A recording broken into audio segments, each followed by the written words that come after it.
Welcome to Sib Spot. Today's featured Reddit stories are from MaliciousCompliance. Story 1 is by Notice Me Senpai You. Don't touch anything electrical if you're not an electrician. Let me preface this by saying I'm not sure how this is malicious, but it sure was funny. Years back, I used to work on the melt deck at a foundry in the area. It was a union job, so everyone had their own roles to do. I was in melting, and one of our jobs was to melt the iron for another department to pour into the molds. Every so often, we would trip a breaker for one of the furnaces and had to call an electrician to come up to the melt deck to fix it. The panels for the furnace opened, and the electricians would just flip a switch and it'd be fixed. The problem was, sometimes it would take 20+ minutes for an electrician to show up and fix it. Waiting a few minutes wasn't much of a big deal, but when it was over 30 minutes, it would start cutting into our pay, since we get paid based on a tonnage melted, and when we couldn't melt iron, no money. Eventually, our assistant to the foreman, ATF, got sick of it and would open up the panel and flip the switch himself so we could keep going. The electricians found out what we were doing and had a meltdown, no pun intended, and told us we weren't allowed to do that and not to touch anything electrical if we weren't an electrician. Some words were had and we agreed, only for the electricians to go right back to taking forever responding to our calls. Everyone on the melt deck decided that anything electrical was out of our pay grade. We then proceeded to call electricians up to the melt deck to plug in and unplug our phone chargers, stating, "It's electrical, I can't touch it." Of course, we wouldn't tell them that over the radio, just that we needed an electrician on the melt deck for an electrical issue. They didn't find it as funny as we did, and eventually we all agreed to stop calling them for our phones, and their response time significantly improved.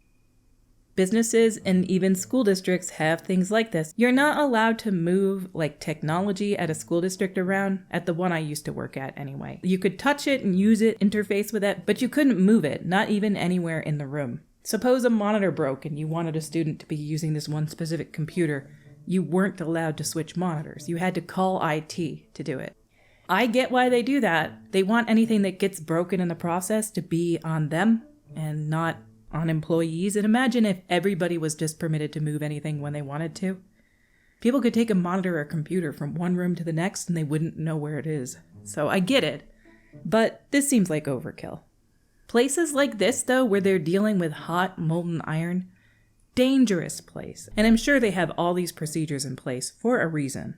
You don't want anybody getting hurt or killed, especially in a place where you're dealing with molten iron. They're just trying to be safe, but it would be nice if they just showed up. Our next story is by Mrs. Knockers, 81. When my ex learned not to ask me to do anything for him anymore. A bit of backstory. I divorced my ex a little over 9 years ago after 14 years of marriage. I won't go into the specifics as to why, but suffice to say he was a lying, cheating jerk. Early on during the marriage, I tended to not be all that assertive until I finally had my fill and grew a backbone. He hated that. He did not like hearing the word no from me or in doing things my own way. So fast forward to a month after we were officially divorced. He was in this new place and I was in my house, formerly the house we shared with our sons. But he still had a ton of his stuff there. Stuff I didn't want, even though I had paid a lot for it, but stuff I knew he really wanted. He finally reached out and demanded, not asked, demanded I send him his stuff. Just toss it all in boxes and send it over to him. His exact words. Mind you, he was only about 10 miles away from me at that point, so could have easily come over to do it himself. He didn't want to do that because he'd have to see me. Something he was actively trying not to do. Cue the malicious compliance. Now, a lot of what he had were collectibles, no details, but some of it was fairly expensive and fragile. So I did as he asked. Correction, demanded. I tossed it all into numerous boxes. Now, some of the truly expensive items I did take great care in packing them, only because I knew my sons would probably eventually want them. But for the stuff I knew my ex really wanted and cared a lot about, nah. I just tossed it in a box without a care in the world. Now, I did inspect everything, and while I just dumped them in boxes, nothing was damaged by me. I also took pictures of it to prove it. So once I closed them all up, I told him to either get his butt over here to pick it up or someone to do it for him. He got someone to do it. Now, I was not at the house when this person picked everything up, but my sons and sister were. They did not know how everything was packed. They only showed him the boxes. They told me that the person who picked up the boxes quite literally just tossed them into the back of a pickup without a care in the world and then sped away. Later that night, I got a call from my ex who started calling me a B-word for destroying all his stuff. I told him that everything was fine before I closed the boxes up and I had proof of it. I then said that maybe next time be a bit nicer to me when making, quote, requests, and reminded him that he demanded that I toss it all in boxes, but he didn't tell me to be gentle in doing so. I hung up on him and proceeded to enjoy my celebratory glass of wine that evening, hoping he was enjoying the shattered remains. If you guys didn't end on great terms to the point where he really didn't want to see you, I would have made him come over and get his stuff. If this stuff is so fragile, does he really think that you're going to sit there gently holding his delicate collectible items and placing them wrapped carefully in a box? That's absurd. He is 100% trying to make you do more stuff here that you don't want to do. If he doesn't want to come over, he doesn't get the stuff. If you don't want to come over, you don't get the stuff. It's going to stay here till you come, pack it, and get it. It's your choice. It either stays with me for the remainder of time or until I feel like throwing it away, or you come and get it. Those are your choices. Our next story today is by Kyra Hiker. I'll do everything. You just sit there. I work part-time in a small convenience store. Just me and the boss lady. I'm usually there so she can do paperwork in the back and order supplies, so while I'm on the cash register, I have to keep everything in front stocked, keep the returned drink bottles and cans neatly organized, etc. It's pretty steadily busy. Every now and then, she just likes to freak out and start complaining about something. Yesterday, she came to find me sitting at the cash register. I had just made sure everything was completely restocked, had been regularly running to the back and grabbing things and refilling, etc.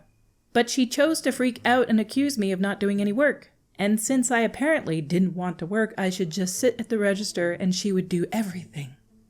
At first I thought she was joking, and I laughed as I got up to do something. But she got really mean and got in my face and said to just sit down and she would do everything. So I did. I started telling her everything that I was about to do, and she actually started doing it. I was just sitting at the register and smiling, so she looked at me and said, "Oh, it must be nice to just sit at the register and not have to do anything." And I said, "You bet it is. Thank you so much." She just glared at me as she went back into her office. This is a bit of main character syndrome. You can't do anything, and I do all the work here. It's all about me, me, me. You are wrong and I am right. Some managers are like this, though.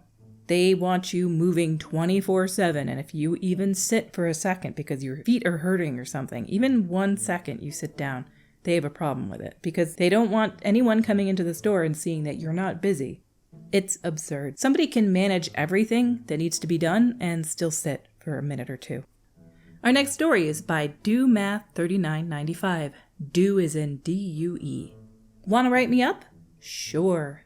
I have a patient who deals with occasional mental confusion. He usually has a personal aide, so he's used to getting whatever he wants when he wants it.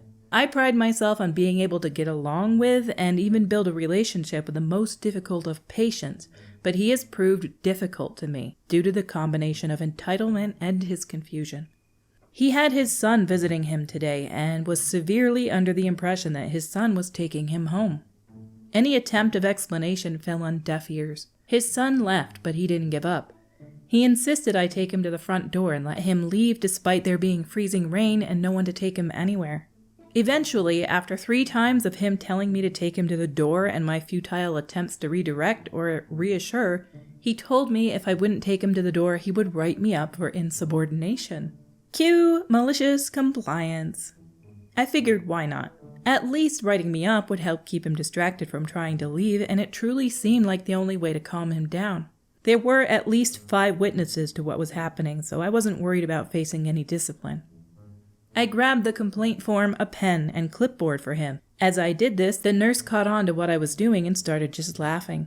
I brought her the form and even helped him fill it out, spelling my full name for him and showing him my name tag as proof that I was giving my real name. Eventually, I have to move to stand behind him because I can't hide my laughter. My director of nursing comes over and the nurse explained the situation. I bring the patient over to her and he hands her the form. I just have the biggest grin as everyone is going purple trying to contain their laughter. My director of nursing was a total bro about it and played along with it while also taking him to play bingo, satisfied that I was being appropriately reprimanded. The Don let me keep the complaint form as long as I completely scratched out his information, and I framed it next to my Employee of the Month certificate. Am I the only one that reads this story and feels like it's kind of mean? That they're all laughing at him? He's confused. He's old. I don't think he really deserves to be laughed at in this, for any reason. He's confused and he thinks he's supposed to be going home with his son. You can only reassure him so much, but he's not going anywhere. In these kind of facilities, you're pretty much trapped in there. You can't just leave. I don't know. I think you could have given this form and let him complain without everybody, laughing, turning purple, laughing. That just seems like a bit much. Let him fill it out, let him have his complaint, and you give it to the guy and he knows that you're just doing it to calm him down and make him understand he's not going anywhere. It's a really crappy situation when people get old and they start to become confused through dementia or whatever else, and it never, ever, I don't think anyone should ever laugh at it, honestly. That one just feels like it's a bit mean. Our last story is a short one from somebody's childhood by Gooier Squirrel. When I was a kid, I let a baseball hit me in the face, just to prove a point. Was playing catch with my dad, and he kept telling me, "You don't need to move your glove, I will put the ball in it." And he was getting increasingly annoyed with me. In hindsight, he probably meant I was just moving around too much. But nonetheless, I got tired of him telling me to stop moving my glove. So when he threw the ball to me, I held completely still and let the ball smash into my face, giving me a bloody nose and a nice bruise. Lol. He immediately asked, "Why didn't you try to catch it?" And while I was trying to pull myself together, I said, "You told me not to move my glove. You said you would throw the ball right to it." He was absolutely dumbfounded, probably because he was coming to terms that his kid might be stupid. There's a big difference between stupid and maliciously complying. Our stories for today have come to a close. Until we meet again, have a cozy day.